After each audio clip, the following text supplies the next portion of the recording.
Hello, this is Joe Polish, and I'm the founder of Piranha Marketing and the Genius Network. And what you're about to watch is an interview that I did with the real Wolf of Wall Street, Jordan Belfort. Now, this was recorded a couple of years before the movie came out, so it had a lot of significance. When I finally watched the movie, and me knowing Jordan and how he was represented in the movie, it was fascinating. If you haven't seen the movie, watch the movie. But that being said, people really are interested in who is this guy? What's he really like? Is he really like he's portrayed in that movie? What are his thoughts? You know, what does he think about things? And so this will give you a real perspective on this individual who's had a pretty amazing life in many ways, and who went down a really wrong path, which he admitted to, and how he's turned it around and what he's doing now by teaching and empowering other people of how to sell and persuade more effectively. Now, we recorded this video literally on a flip video during a break of his straight line seminar, where he's actually teaching entrepreneurs how to sell effectively. So I think you're going to find it really valuable. So go ahead and watch it. And also keep this in mind, because I'm a big proponent of this. All money earned ethically is a byproduct of value creation. So marketing and selling is not bad. It's an incredible thing. It's the intention behind it and how you use it. And so whatever skills you learn, go and use it in a very positive and powerful way. That's what Jordan wants for people today. In the past, you know, he went down a different, and you'll hear him talk about it, about the path he went down. But certainly you can learn a tremendous amount from Jordan and apply it to, you know, if you have the character of a human being that cares about other individuals and want to create value, what you will learn from this video and this mindset, I think, will just simply help you become much more effective and more powerful. So enjoy the video. Joe Polish here, and I am here with Mr. Jordan Belfort, known as the author of The Wolf of Wall Street and the actual Wolf of Wall Street. So, Jordan, for people that have no idea who you are, who is Jordan Belfort, and maybe some kind of a short history? Sure. So, I'm a guy that when I was very young, in my early 20s, I went down to Wall Street, no money in my pocket, I mean, negative $50 net worth, and I went to work for a big firm. And it was right around the time of the crash, and when the market crashed, which, believe it or not, was actually my first day as a stockbroker, I was really forced to leave Wall Street, and I stumbled upon some smaller firm out in Long Island. I was living in New York at the time. And what ended up happening, to make a long story short, because this is a shorter interview here, is I kind of mixed what was happening in the bigger firms on Wall Street with the smaller firms on Wall Street, and I uncovered a niche in the market. And I took that niche and essentially built what became the largest independently owned brokerage firm on Wall Street, retail firm, meaning we'd cold call investors. And I stumbled upon this system really out of desperation to try to train all these young kids called the straight line. And the straight line system was really behind this massive success I had at taking average people and turning them into unbelievable closers, both in person and on the phone. So the problem with the wolf came into play was when I sort of lost my ethics along the way and became this sort of ravenous, greed-fueled animal, which is not that uncommon on Wall Street, unfortunately, but it's no excuse. And went out there and I ended up, you know, manipulating some stocks and ended up having to do 22 months in jail and start again, essentially. But I'd made, you know, a couple of $100 million along the way and had this wild life. And when I was in jail, I went through this sort of cleansing process, and I ended up writing this book right here, The Wolf of Wall Street, which is my nickname was The Wolf. Right. And as soon as the book was published, it became a bidding war between Leonardo DiCaprio and Brad Pitt. So I sold the book to Leonardo DiCaprio and Marty Scorsese, and there's a big movie coming out next year about my life and times on Wall Street. Well, now, the book is fascinating. It's entertaining, and, you know, it even says here, I partied like a rock star and lived like a king. I mean, how much of this is real versus exaggerated in the book? If anything, it's under-exaggerated. I mean, there were some sections that when I wrote, the manuscript was 1,300 pages, the book was 530 pages, and there were a couple of sections with my editor, and she was great, you know, lady, very smart. She's like, Jordan, I don't think other human beings will understand some of this. I said, well, I know a few human beings that will understand. Maybe we have to tone it down a bit, but the stuff that's in the book is 100% true. Some of the dates are changed around just to support the narrative, but the book is 100% fact. Okay. Well, I'm totally looking forward to seeing this. Which is movie. not a fact I'm proud of, by the way, because some of the stuff is, yeah. nothing to be proud of. But it's a good read. It's funny and. Well, you actually, I mean, there's nothing that you seem to be afraid of not saying. I mean, here we are in a short break during an event where you're actually teaching people about venture capital, about ethical persuasion, which is now what you teach. And I mean, you're pretty explicit. And you seem to not have a real concern or fear of what people are going to think, and you want to just tell the truth. I mean, I think a lot of people, they're dirt if they have any, and most people do. They're very protective about it, whereas you just kind of put it out there. Was it being in jail that put you at that point, or were you always that way? On some level, I was always that way. I was never really embarrassed about the decisions that I made. But in terms of, when it started with writing this book, I knew that unless I really came clean with my story, that A, the press would skewer me, because my life before the book was a very public affair. Both my rise and my fall was well documented. So if I tried to sort of, let's say, dumb down what I had done, or kind of gloss over and not really admit what I had done, I think the book would have been far, let's say, less well received. And I think also that to really paint the picture, both on the good side and the bad side, my goal when I wrote the book was to essentially bring the reader into the story. And to do that, you have to be very descriptive. You rely a lot on dialogue. So I wanted to give people a flavor of what it was like to be in the head of the space I was in. In other words, the book is written in the voice, not today's voice, but the voice that was playing inside my head in 1989, 1990. So that voice sometimes is a disturbing voice. It's a funny voice, for sure, ironic, self-serving, and sometimes despicable. Right. So I knew that when I wrote this book, I had to put it out there. And in terms of the way I am now, I think that my life serves on one side of the equation as a cautionary tale, to know what I had done wrong and the price I paid for it. And on the other side, I think in the more important side, in terms of the stuff that we do, in terms of mentoring people and coaching people and helping people achieve wealth and success, the bottom line is that the strategies that I use, that most successful people use, when they're watered down, filtered down, and diluted, they just don't work.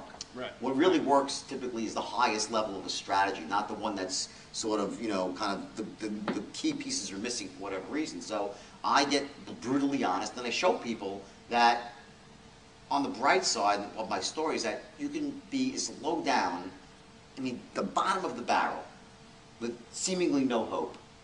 And when people look at my life and they see what happened, I was at the bottom and I came back stronger than ever, it gives them hope for their own lives, to know that no matter how low they've fallen, how long they've sunk on the totem pole of life, of relationships, of money, of self-respect, as long as you're willing to put one foot in front of the other and take a step forward, another step forward, and follow some simple, proven rules that yield success, that yield wealth, and do it in a way that has integrity and ethics versus what I really missed the first time was not the ethics and integrity. If you do it right and put one foot in front of there, use strategies, you can achieve massively no matter where you are. Gotcha. Well, now, is Wall Street predominantly, how ethical is Wall Street? Let me back up and even have you define what is an ethical way of running a business? Because you now teach ethical persuasion, but I'd love to hear the Jordan Belfort definition of ethics. What does that even mean to you?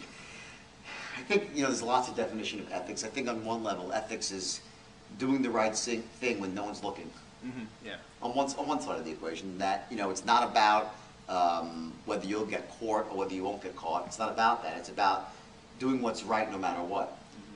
On a simpler level, on a more transactional level, the idea would be that if you're ethically persuading someone, you're helping them do something they should be doing, right, versus something that they should not be doing, or let's just say getting someone to buy the appropriate amount of something versus 10 times of what they need. So the first one's the ethical side, second one is the unethical side. Very often, and one of the negative anchors I had to my own situation was that I invented this really powerful strategy, which called the straight line system. But it's really kind of probably technically the highest level out there of influence. Mm-hmm. When I first invented that, it was unbelievable, and people that were non-salespeople became salespeople. People that were scared of selling started to embrace the idea that they could influence, speak from the heart, and use a simple way to move someone from uncertainty to certainty, which very often selling is about.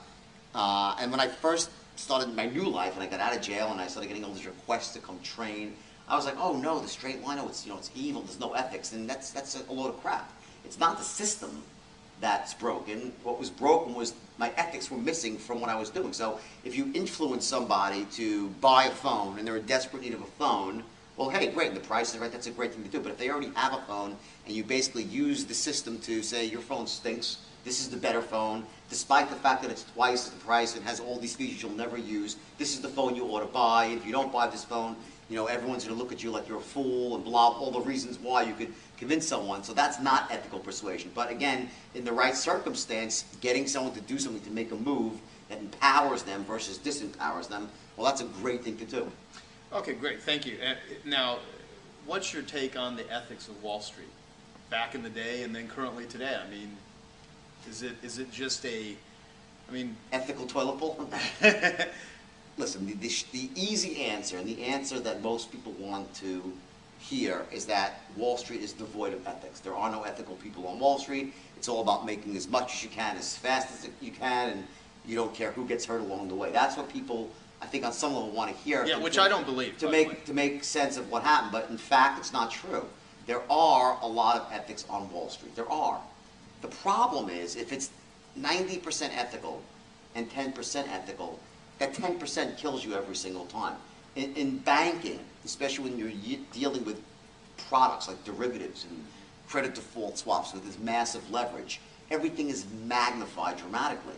So even the littlest bit of fraud could take down an entire institution. Look at AIG. You're looking at a company that ran for how many decades, is an insurance company, is a blue chip insurance company with an impeccable reputation, and then there's one division inside AIG is issuing these derivatives, these credit default swaps, and as Warren Buffett terms them, as instruments of financial mass destruction, right?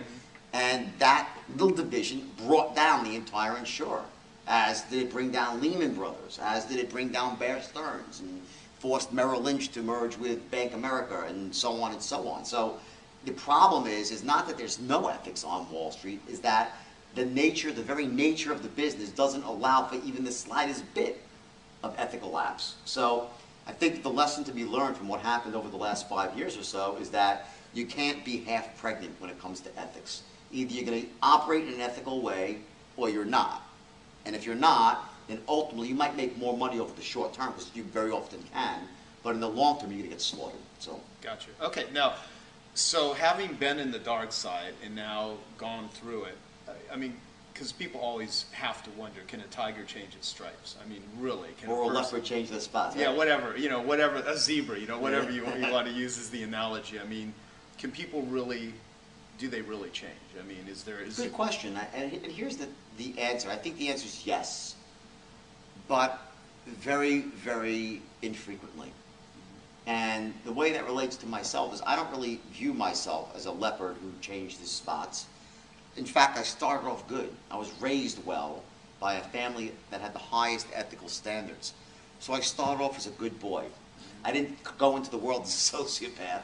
I went into Wall Street and allowed myself to get corrupted by greed and drug addiction.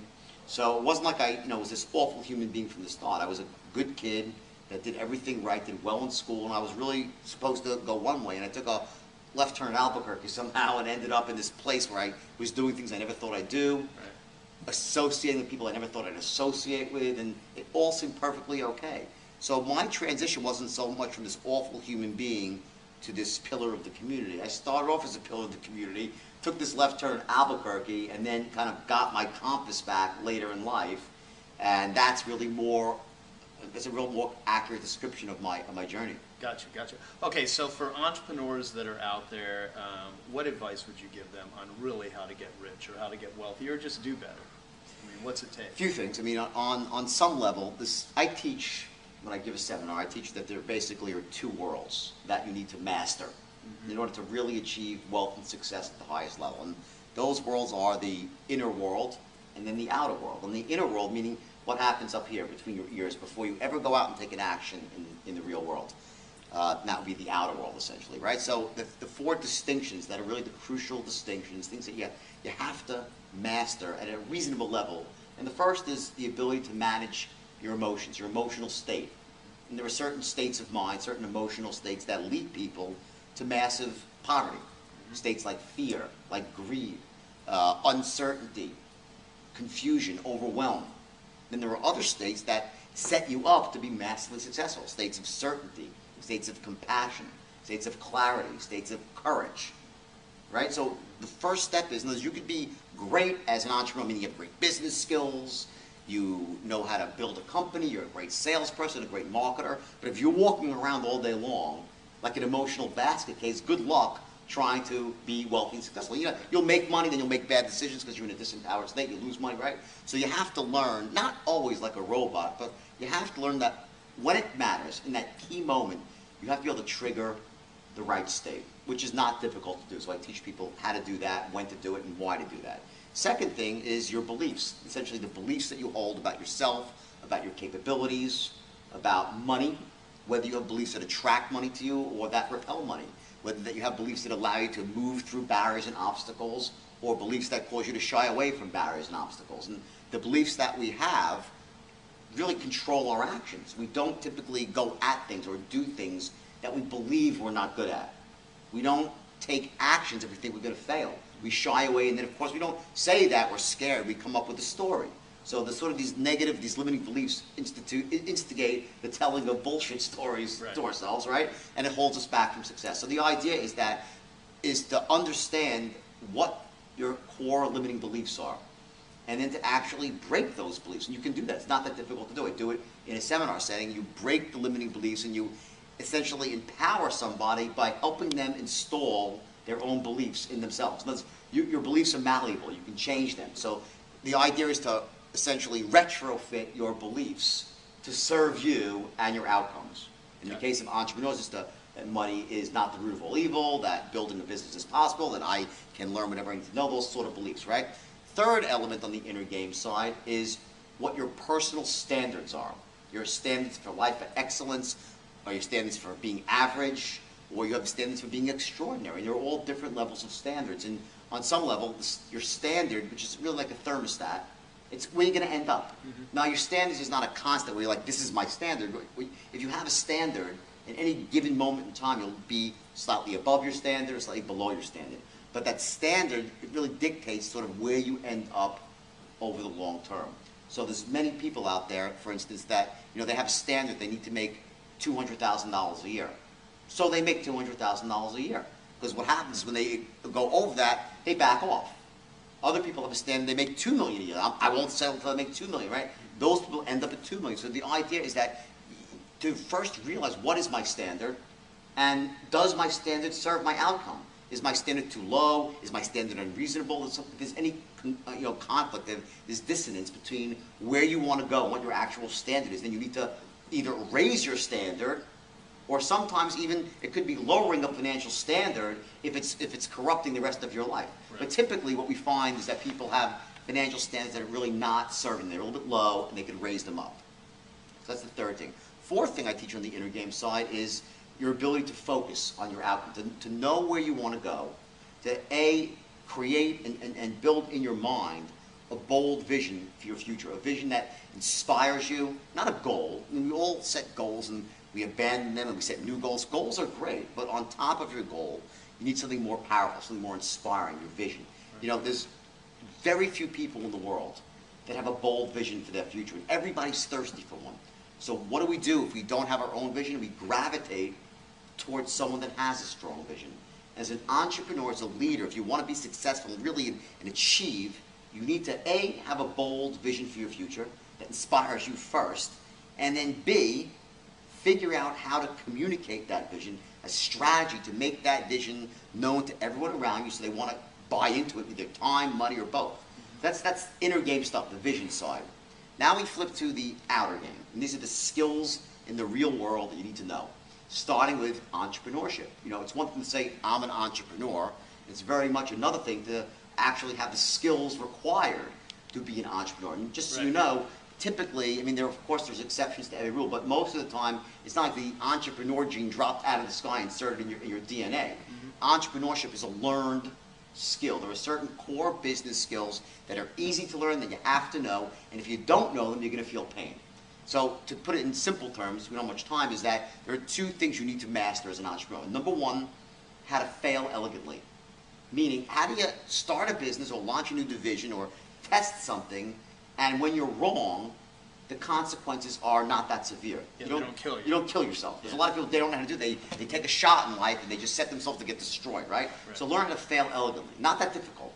And on the flip side is that when things do go right, learn how to succeed wildly, how to leverage yourself, how to duplicate yourself. These are core business skills and strategies that allow any human being that when you have a good idea, it's working small, to grow it big. So fail elegantly, succeed wildly. That's your basic entrepreneurship skills.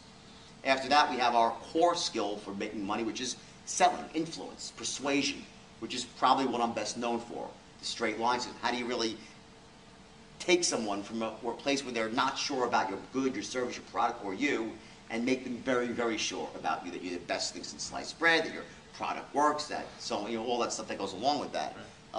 And then, of course, with that comes this ability to communicate your vision. Like I said, yeah, vision is on the inner game, but unless you can communicate, sell that vision to other people, it's very difficult to be a one-trick pony, a one-man show yourself. So to build a team, so that ability to communicate. Then there's the next distinction, which is number 3, which is your expertise, which is marketing. Yeah. And marketing is about bringing massive numbers of people into your sales funnel to attract people, but not just any people, attract qualified people. How do you identify your target market? What are the strategies that allow you to really have a message to market match, to contact a lot of people at once in a cost-effective manner, and attract them to whatever it is, whether it's your landing page, an incoming call, it doesn't matter, to walk into your store, whatever your business is. But without the marketing equation, you'll be selling and selling and selling. It's all cold. So at the highest level, companies that succeed, they have not just a great sales program, they have a great marketing program as well. And of course, those two skills, sales and marketing, really do fall into entrepreneurship. But to me, they're so important, so critical, that I broke this, this entrepreneurship, and okay, then let's talk about where the rubber meets the road, sales, marketing, right? And then lastly, the fourth distinction of the outer game is what I call MSIs, multiple streams of income. And that means, what do you do after you've made money? How do you take your money, invest, how do you diversify yourself, and create these passive streams of income, so over the long term, your money ends up working for you, instead of you always working for money. So those 8 elements, the inner and the outer game, the idea is that you have to line up those elements to become an expert in all 8 things, or at least good enough so it's not holding you back. We all have things we're better at than others, right? But you get those elements lined up, and bam, you can't help but become successful. I'm a big believer that the only way to get rich in this world is quick. Yeah. You can't get rich slowly. The world's far too expensive to get rich slowly. I'm not talking about a get-rich-quick scheme. It's very different. What I'm saying is this. You could be failing, not getting a result, and then, bam, that last piece of the puzzle falls in place, and the money starts pouring in. So what's really happening is people say, wow, yeah, that's true, but why? Well, the answer is one of those 8 skills was missing. You were lacking something. It's not an accident. In other words, if you're not making money, then it's not because God is against you or the world is against you. That's your story. What's happening almost all the time is that you're missing a skill. Either you don't have the marketing figured out, the sales, the operational side, or you're emotionally a basket case. One of those things is happening. So the idea, what I do, when I teach people, they go through my system, it's not just about learning how to close or learning how to market. It's about taking all 8 skills and getting to this level where you're, and there's no perfection, but getting to this level where you're so competent in all 8, and then you're killer at a few of them, and then you get rich the next day? No. But then you work, and that spark happens, and boom, once that spark ignites, you can't help but get rich quick. Because that's how it happens quickly. Yeah, so that's, absolutely. And that's really what I teach, to sum it up, is the skills that are required to essentially take any vision that you have, any business idea, package it, position it, and monetize it. That's what I do. Awesome. Last thing I'll ask you is, you have a couple of kids, and as you know, certain advice could send them in one direction or down another direction. What would be the best piece of advice you would have for anyone who's a kid, a teenager, starting out in life and business? What would you say to them? I think there's many lessons, but the number one lesson, let me give you 2 lessons. Number one is choose something that you do that you love, that you're passionate about. And that's like a cliche, but it's true. You know, there's many, many ways to make money in this world. It's easy to get rich. It's not hard. It's easy. That's one of the best kept secrets in the world. It's easy to make a lot of money. But you can make money in ways that, you know, are easy and fun. It's part of your system, right? Easy, lucrative and fun, right? And you can make money in ways that are a real pain in the ass, yeah. where it's hard work, it doesn't empower you, it doesn't inspire you. So number one is choose something that's going to feed your spirit. It's going to feed your soul and inspire you. First. Second, and I think this is the most important thing I could ever teach someone, is delay your gratification. Don't always make your decisions based on what makes you feel good in the moment. Very often, what gives you instant gratification gives you long-term pain. So I refer to it as playing the movie out a bit longer. Don't make your decisions based on, let me see, I'll make this decision, I'll play the movie out for a week or two, and I'll feel good, but then not going 2-3 years down the road where you have massive pain. Right. So if I could whisper back in my ear, go back to my 24th birthday, right when I started making, you know, $50 million a year at the age of 24, if today's Jordan could whisper in the old, you know, the younger Jordan, it would be, take it slow. You don't have to get everything you want today. In fact, if you wait a bit longer for things, they're even that much sweeter. Right. There's an old saying, right? And it's actually, I take this from Zig Ziglar. And I've, you know, watched all his stuff from a zillion years ago. He's a great guy, right? And he has this thing, and he's an old country boy, right?